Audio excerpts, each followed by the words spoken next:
Yes, guys, welcome back to the Footy Social Club. Big match reaction from Brentford 3, Liverpool 2, and it's over. Liverpool's title defence is done. I've been saying it for a few weeks now, and Arne Slot in yesterday's press conference has all but confirmed it, saying that his Liverpool team cannot play against the mid-block, the low block, the long ball, the long throw. In fact, there are so many excuses coming out from the Liverpool manager as to why his team can't handle it right now.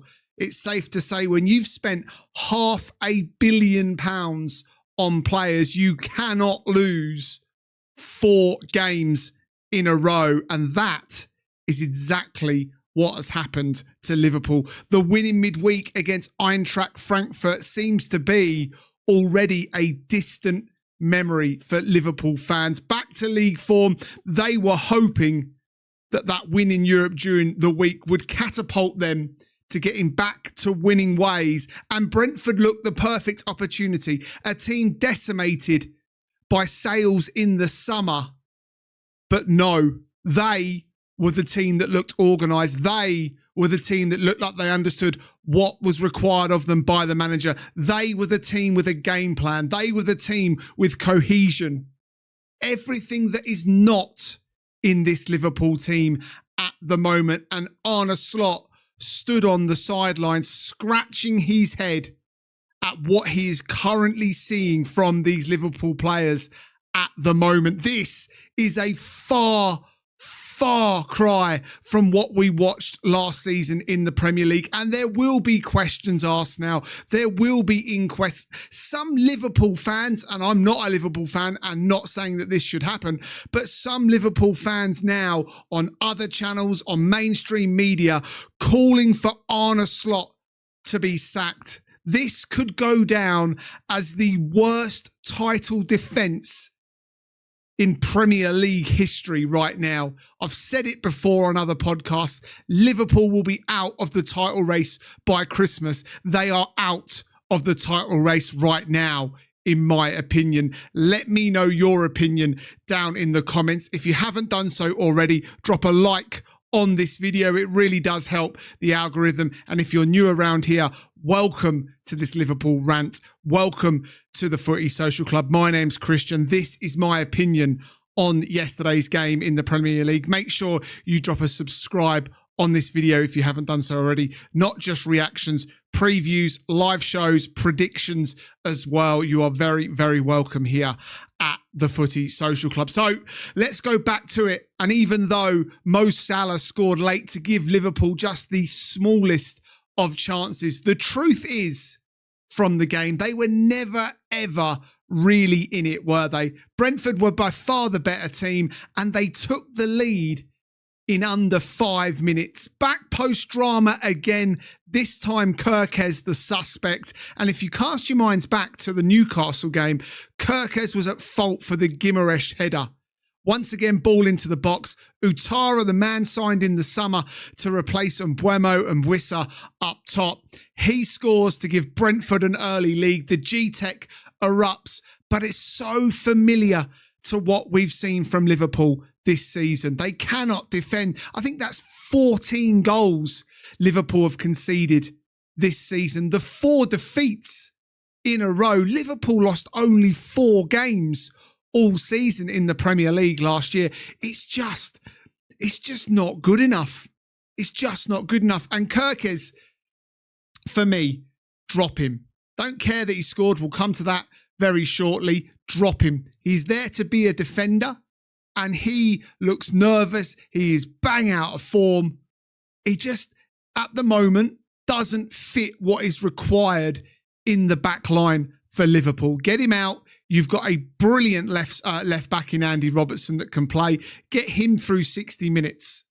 Then you can bring Kerkez in for the last 30, 25 minutes, whatever it be. But start with Andy Robertson. What is it with Slot persisting to play with Kerkez? If you've got a squad, use it. That's what it's there for.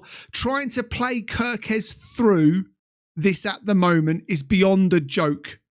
in my opinion. Take him out the team, give him some space to breathe, take the pressure off his shoulders. He's not used to this week in, week out where you're expected to perform. Liverpool are completely different to what Bournemouth were. It's also a massive change in style as well. So get Kerkez out at fault for the first goal, in my opinion. There was poor defending from Van Dijk and Konaté as well. Liverpool simply not getting to the ball on the outside of the box. But when it comes in, Kerkez is bang at fault for me, and Ouattara smashes the ball past Madmashvili, who had absolutely no chance. And Brentford lead after 5. You know, from there on in, really and truthfully, and I'm not just saying this because I don't want Liverpool to win the league or anything like that.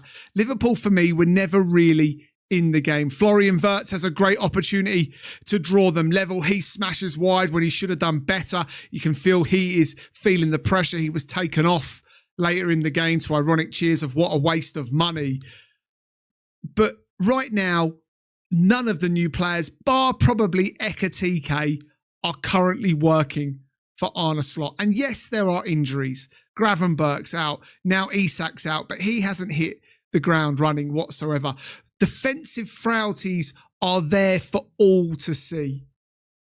There's no pressure on Konaté and Van Dijk because there's nothing behind them that really warrants starting in this team week in, week out. Joe Gomez will feel like he deserves an opportunity. The problem you have for Joe Gomez is that he can't play week in, week out. He's never been able to do it. And I think really and truthfully, you could play Joe Gomez at right back at the moment for Liverpool, such as the problems they've got in that position there.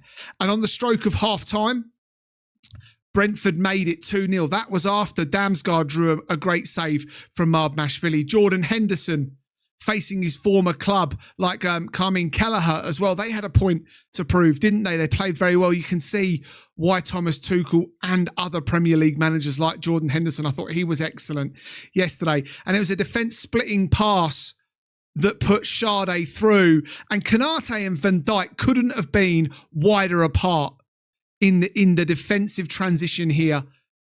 They were playing like they don't know each other, like they've never played together, or they just simply don't like each other. The gap was bigger than what could be for Liverpool in chasing points in this season's title race. It was so wide. Sade runs through, slots it past Madmashvili, and at that point there, the nightmare, the reality of where Liverpool are at this season was there for all to see. The facial expressions of Arne Slot told a story. It's as if he sees something completely different on the training ground to what he's actually seeing during 90 minutes in the Premier League. And I'm thinking at that point here, this could be 3 or 4 for Brentford. Such is the way that they played. They had 17 shots at home, 8 of those on target, 18 shots for Liverpool overall in the match. But once again, only 5 on target. They are not threatening enough with the chances or half chances that they do create. In fairness to Liverpool, they got themselves back into the game on, deep into injury time in the first half. Milos Kerkez, as I said, at fault for the first goal. He scores at the back post. But as I said right now, that is what Liverpool do not need. That doesn't matter whether he's scoring goals. Bradley gets well down the right-hand side, ball into the box. Brentford switch off for just a moment. Liverpool punished them. Kerkez scores. You could see the emotion in Kerkez, what it meant to him. And I was thinking then, going into half-time, can Liverpool now build off of this? They've halved the deficit. They've still got good players in this team. Can they take Brentford on? Would Brentford be nervous? But in all honesty, the second half started much like the first. Brentford dominating the ball, creating chances as well. Liverpool, Mo Salah back in the team, really did nothing. Ekatike worked hard up top. But what's it got to take for Chiesa to start in this team? On the right-hand side of midfield, what's Chiesa done so wrong that Arne Slot doesn't fancy him as a starting player in this team? It really does leave me questioning some of his decisions at the moment. Let me know your thoughts in the comments about that as well. Would you start Federico Chiesa on the right-hand side? And then on the hour mark, Ego Thiago rolls in the penalty to make it 3-1. And yes, Liverpool fans, it was a penalty. Was it soft? Yes. But the thing is, the ref has given the foul. Kick on the bottom of Utara's foot from Van Dijk. The foot is on the line. The referee gets it wrong. VAR picks it up and is left with no other opportunity but to give a penalty. Van Dijk could have given another penalty away in that game as well. But the biggest thing is that most teams at the moment are able to bully Liverpool defensively. I mentioned at the top of the show, whether that's long throws, whether that's set pieces, whether it's playing low blocks, mid blocks and counter-attacking, Slot whinges and moans about it. But teams know how to punish Liverpool. And that for me is why I'm saying Liverpool cannot and will not win the Premier League this year, because until Slot works this out and he says they haven't worked it out, then they will continue to drop points. And at 3-1, they look dead and buried. And yes, Mo Salah scores. And yes, it's a top goal. Right foot, left foot into the top corner past Kelleher, who can only stand and watch. And that was a moment of magic. But in truth, it papered over the cracks on Mo Salah's performance and Liverpool's performance. In fact, the scoreline flatters Liverpool in truth under the lights on Saturday night. Can that goal kickstart Mo Salah? I'm not so sure. Because again, the frailties within this Liverpool team are there for all to see. And are you telling me that teams that play low blocks and mid blocks who counter-attack are not going to look at what every other team has done against Liverpool so far? They absolutely are. And if you think of the 9 games that Liverpool have played, yes, a month ago they were top of the league, I think, with a 4-point lead. And it looked rosy when you looked at the table. But the performances have never been there. Pegged back against Bournemouth on the opening game of the season. They came back against Newcastle. Yes, that shows mentality. But actually, we were just waiting for these flaws to be exposed. And now they're there for all to see. It's going to be tough for Liverpool. They're outside of the top 4 as it stands. Their rivals, Manchester United, a team they lost to last week, now sit above them in the Premier League. There is a lot of work to do. There are egos that need to be ironed out. Liverpool need to work harder off the ball as much as they do on it to get themselves even the smallest of chances being back in this title race. Subject to what Arsenal do against Palace, they could be 7 points behind the Gunners at the end of game week 9. It's a truly disastrous season so far for Liverpool. £500 million spent. And much like other teams like Chelsea that we've criticised for spending big, Manchester United for spending big, Liverpool look miles away from winning another title right now. Let me know your thoughts down in the comments. Really interested. When do you think time's up for for Arne Slot? Is this a crisis now for Liverpool? 4 straight defeats in the Premier League, 5 defeats in 6 if you consider the Galatasaray game as well. Does Arne Slot even know his best team? And what changes would you make? Drop a like on this video if you haven't done so already. Make sure you're subscribing to the Footy Social Club. We need your help with the algorithm. We need your help to grow the channel. Thanks for watching. I'll see you on the next one.